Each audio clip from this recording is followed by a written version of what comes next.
আজকে সারা বাংলাদেশে আপনারা জানেন যে শোকের মাতম চলছে। গতকালকে রাষ্ট্রীয় শোক পালন করা হয়েছে। উত্তরা মাইলস্টোন স্কুলের উপরে যে বিমান বিধ্বস্ত হয়ে আমাদের কচি কচি সন্তানেরা তাদের জীবন হারিয়েছে এবং অনেক মাও তার সন্তানকে হারিয়েছেন, অনেক সন্তান তার মাকে হারিয়েছেন। তাদের জন্য আজকে বাংলাদেশ জাতীয়তাবাদী মহিলা দল নারায়ণগঞ্জ জেলা শাখার পক্ষ থেকে দোয়া এবং মিলাদ মাহফিলের আয়োজন করা হয়েছে এই আঞ্জুমানারা মফিদুল ইসলাম এতিম বাচ্চাদের মাঝে।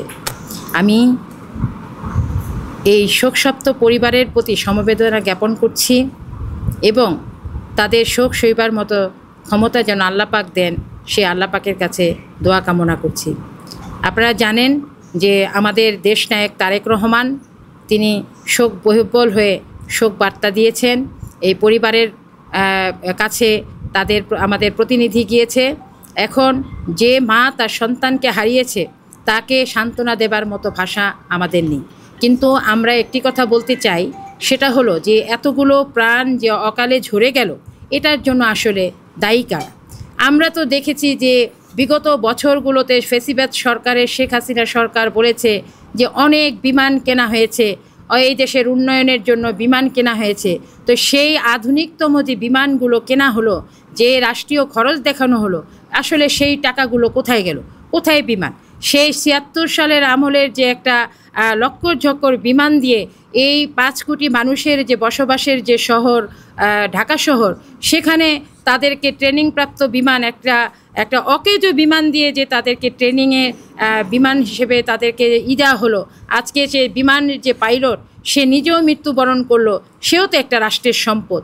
আজকে যে আমাদের মায়ের সন্তানরা পৃথিবী থেকে চলে গেল, তাদের মায়ের যে বুকের আহাজারি, এটা কিভাবে সমাধান করা যাবে?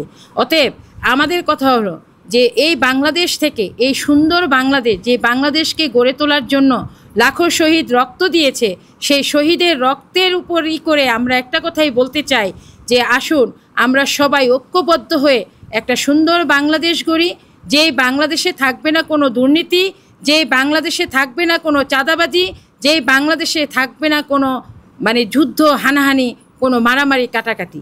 এই যে আজকে যে সন্তানগুলো মারা গেল, এবং এর আগেও বেশ কয়েকবার দেখা গেছে যে অনেকবার বিমান বিধ্বস্ত হয়েছে। আমরা বলি যেসব প্রশিক্ষণপ্রাপ্ত বিমানগুলো চালানো হয় সেগুলো যাতে এই যে শহরমুখী না হয়ে যদি শহরের বাহিরে কোথাও হয় তাহলে বোধহয় ভালো হয়। না হলে যেই বিমানটাকে রক্ষা করার জন্য, যেই বাচ্চাগুলোকে রক্ষা করার জন্য একটি পাইলটও চেষ্টা করেছে, কিন্তু সে পারেনি, কারণ এই ত্রুটিপূর্ণ বিমানগুলো দিয়ে আজকে এইসব প্রশিক্ষণ চালানো হচ্ছে। অনতিবিলম্বে যারা এই যে দুর্নীতির সাথে জড়িত, যারা এই ত্রুটিপূর্ণ বিমানগুলো দিয়ে আজকে এই প্রশিক্ষণ চালাচ্ছে এবং এই সব সন্তানদের জীবনগুলো গেল, অনতিবিলম্বে আমি এই অন্তর্বর্তীকালীন সরকারের কাছে দাবি করব যে আপনারা তাদেরকে খুঁজে বের করে, এই দুর্নীতিপরায়ণ এই ব্যক্তিদেরকে খুঁজে বের করে আপনারা তাদেরকে শাস্তির ব্যবস্থা করুন। না হলে এসব আত্মা কখনো শান্তি পাবে না, এসব মায়েদের আত্মাও শান্তি পাবে না।